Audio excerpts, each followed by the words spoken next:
Todos nós já vimos filmes e séries onde uma prisão é o pior lugar possível para se estar. Um ambiente frio, impiedoso, cheio de concreto e grades que parecem engolir qualquer esperança. Mas e se de repente o mundo acabasse? E esse lugar condenado pela sociedade se tornasse o refúgio perfeito para sobreviver? Pense bem: muros altos, cercas de arame farpado, torres de vigilância com visão ampla, portões de aço reforçado e celas projetadas para manter pessoas presas lá dentro, ou, neste caso, para manter mortos lá fora. Parece o abrigo ideal, certo? Pois é aí que mora o perigo. A prisão é uma fortaleza, sim, mas uma fortaleza construída para isolar, não para proteger. E a falsa sensação de segurança pode ser a armadilha mais letal de todas. Além disso, em um apocalipse zumbi, os papéis se invertem. Guardas presos e visitantes se tornam iguais, unidos pelo mesmo instinto: sobreviver.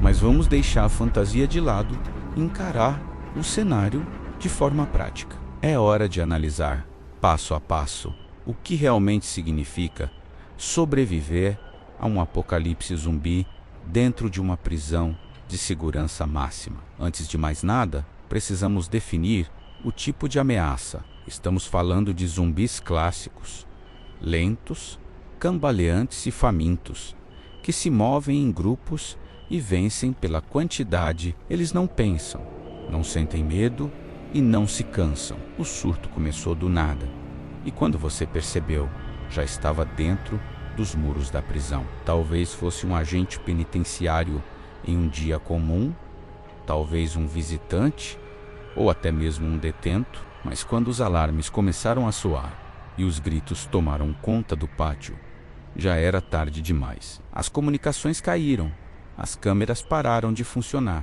e o mundo lá fora virou ruído. Agora, o que resta é o que há dentro dos muros. As prisões de segurança máxima foram construídas para resistir ao pior que o ser humano pode fazer. Paredes de concreto armado, portões de aço com travas magnéticas, cercas elétricas e sistemas de isolamento. Tudo isso, de repente, passa a jogar a seu favor. A primeira grande vantagem é a estrutura física. Os muros altos e os portões reforçados dificultam o acesso de qualquer horda. As torres de observação oferecem visão ampla do perímetro, o que permite antecipar movimentos e planejar rotas de defesa ou fuga. E os corredores estreitos, antes um pesadelo para agentes em caso de motim, agora se tornam passagens controláveis, perfeitas para conter invasores. Mas nada disso importa se a energia acabar.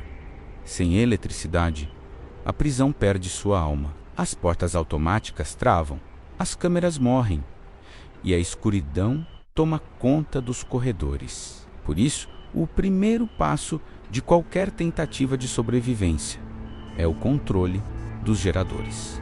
Quase toda prisão tem uma sala de manutenção com equipamentos de emergência e tanques de combustível. Se o sistema ainda estiver intacto, é ali que você precisa estar. Controle o fluxo de energia e você controla a prisão. Com a energia sob controle, é hora de garantir o essencial: água, comida e abrigo. A cozinha da prisão é uma mina de ouro. Ela costuma ter estoques de alimentos não perecíveis, como arroz, feijão, macarrão, enlatados e até barras energéticas. Com sorte, você encontrará também utensílios que podem ser usados como ferramentas ou armas improvisadas. Mas cuidado, um armazém cheio de comida é o lugar mais cobiçado por qualquer sobrevivente e o mais perigoso. A enfermaria é outro ponto vital. Ali é possível encontrar kits de primeiros socorros, antibióticos, analgésicos e ataduras. Talvez até um desfibrilador automático ou instrumentos cirúrgicos. Em um apocalipse, Isso vale mais que ouro. Tratar ferimentos, desinfetar cortes e conter infecções é o que mantém as pessoas vivas por mais tempo do que a força bruta.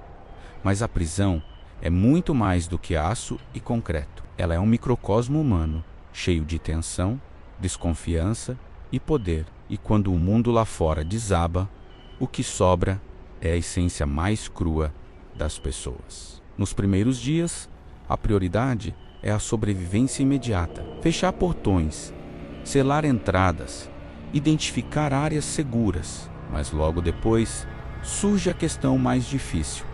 Quem manda? O antigo sistema de hierarquia desaparece rápido. Os guardas perdem o controle. Os presos formam grupos. E logo há facções disputando o território dentro das muralhas. Cada grupo quer dominar os recursos, controlar a cozinha, o arsenal, o gerador e, principalmente, a enfermaria. O poder muda de mãos mais rápido do que se imagina. E no meio disso tudo, ainda há os zumbis. Um único erro, uma única mordida escondida. E o abrigo vira um inferno em minutos, um corredor estreito, uma cela mal trancada e, de repente, o que era refúgio vira uma armadilha. Mas se a prisão for limpa e controlada desde o início, ela pode se tornar um dos abrigos mais eficientes do apocalipse. O segredo está na organização. As celas podem ser usadas como dormitórios individuais ou depósitos seguros. O pátio serve como área de cultivo e coleta de chuva, se houver acesso ao céu aberto. As torres de vigilância podem abrigar sentinelas e observadores com visibilidade total do entorno. Com disciplina, a prisão pode funcionar como uma base militar. E falando em coleta de chuva, esse é um dos pontos mais importantes. As torres e telhados são perfeitos para instalar lonas e baldes improvisados. A água coletada deve sempre ser fervida antes do consumo. Um simples descuido pode causar infecções fatais. Outro ponto estratégico é o sistema de ventilação. As prisões são conhecidas por seus túneis de ar e corredores técnicos. Eles podem ser usados tanto como rota de fuga, quanto como meio de distribuição de ar limpo. Mas cuidado! Se um zumbi ou invasor encontrar esse caminho, você pode ter aberto uma passagem direto para o coração do abrigo. Mas como tudo na vida, há o outro lado da moeda. As desvantagens de se abrigar em uma prisão são tão sérias quanto as vantagens.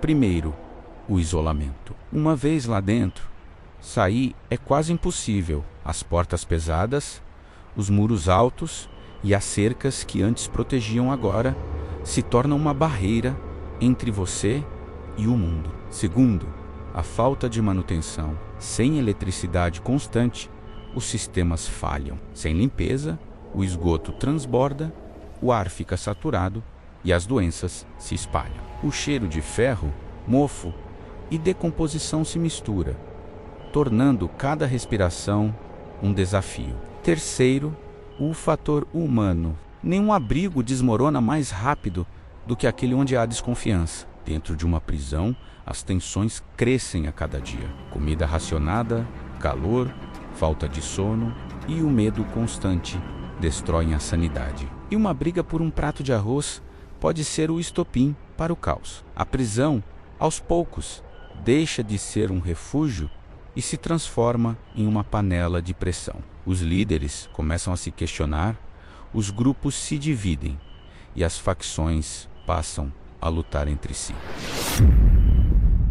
Nesse ponto, o perigo maior não vem dos mortos lá fora, mas dos vivos lá dentro. Ainda assim, se houver liderança, disciplina e propósito, é possível prosperar. Uma prisão bem administrada pode funcionar como uma fortaleza autossuficiente, com coleta de água, cultivo básico, controle de acesso e vigilância constante.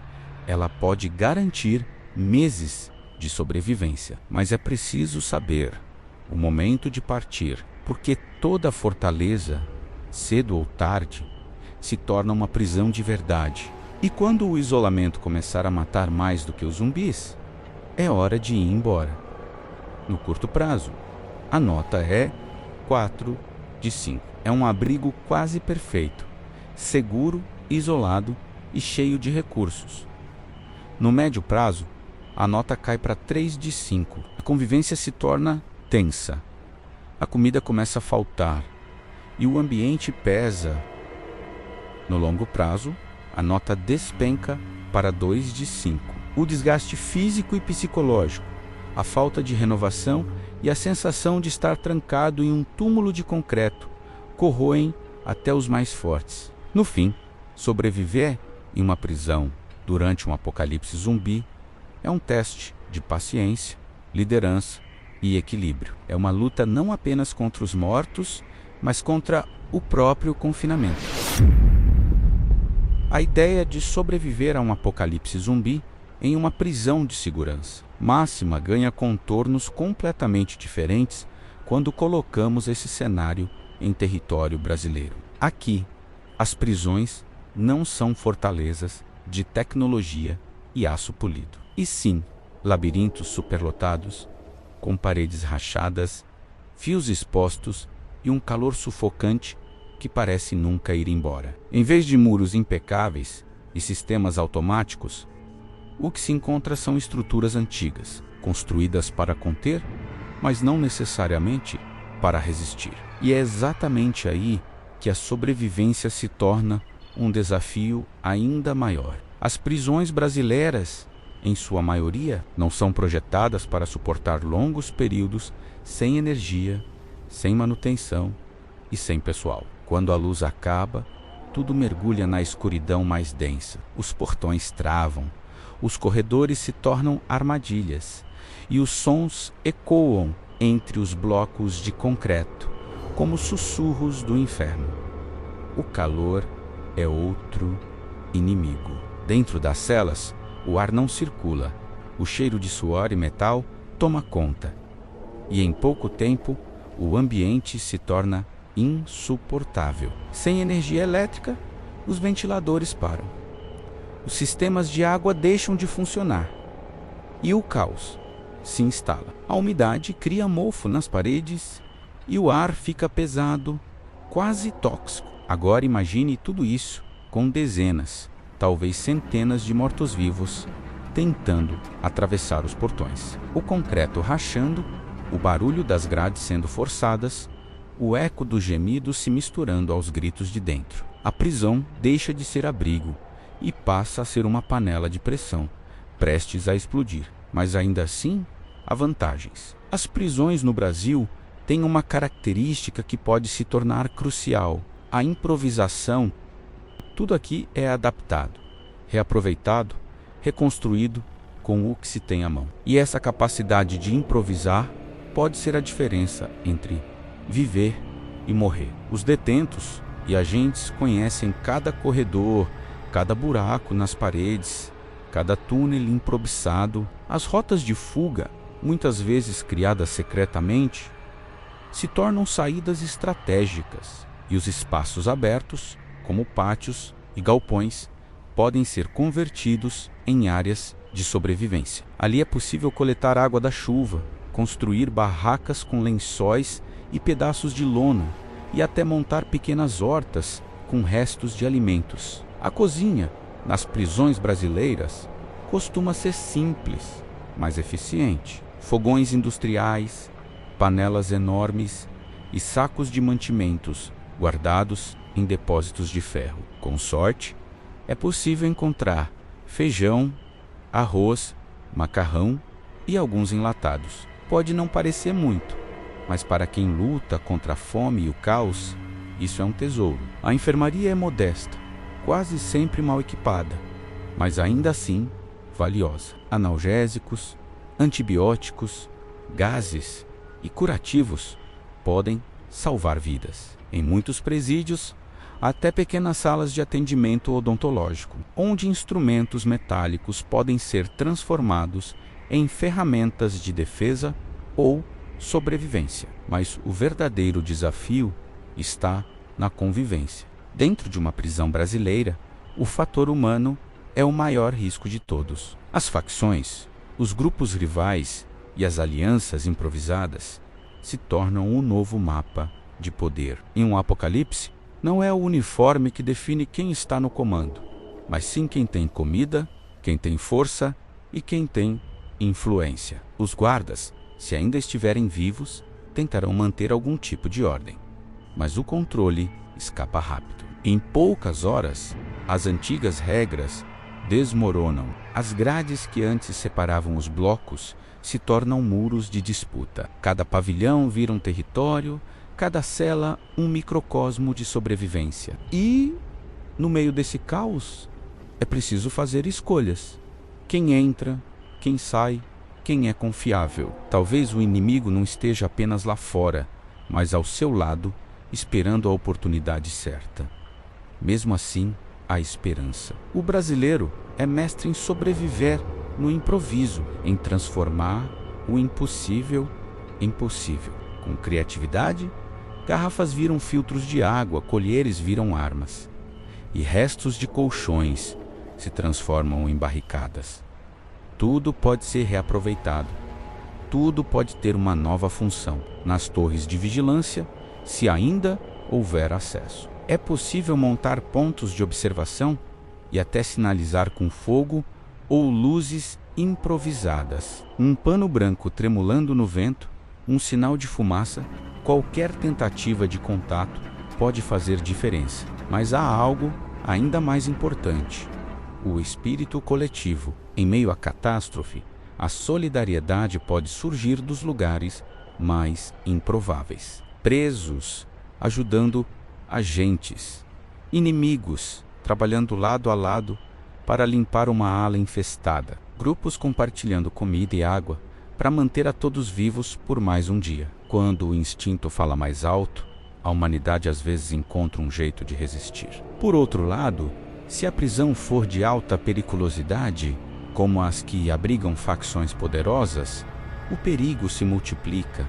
Esses locais possuem arsenais escondidos, túneis e uma hierarquia criminal bem definida. Se um grupo desses assumir o controle, o abrigo pode virar um império da sobrevivência ou uma ditadura brutal. Nesses casos, o equilíbrio entre força e razão é o que define o destino de todos. Uma decisão errada pode custar vidas, e uma simples disputa por comida pode transformar o abrigo em um campo de batalha. Com o tempo, o desgaste se instala. A comida acaba, o combustível dos geradores termina e o isolamento começa a cobrar um preço alto. O medo se mistura à exaustão, o som dos zumbis se torna rotina e a loucura espreita nos cantos mais escuros. Alguns desistem, outros se adaptam, poucos continuam lutando. No curto prazo, a nota é 4 de 5. As prisões brasileiras, com sua estrutura resistente e muros altos, podem oferecer segurança temporária. Mas no médio prazo, a nota cai para 3 de 5. A superlotação, o calor e o desgaste humano tornam o ambiente instável. E no longo prazo, a nota final é 2 de 5. Sem recursos, sem energia e sem esperança de resgate, o abrigo se torna um túmulo coletivo. No fim, a sobrevivência em uma prisão brasileira durante um apocalipse zumbi não depende apenas de força ou estratégia. Depende de humanidade, de saber quando lutar, quando recuar e quando confiar. Por quê? No Brasil, sobreviver nunca foi só questão de sorte, mas de resistência. E se você chegou até aqui, parabéns. Isso significa que, pelo menos na teoria, você ainda está vivo. Apoie o canal. Comente como você montaria sua base dentro de uma prisão e o que faria diferente. Deixe seu like, se inscreva e até a próxima.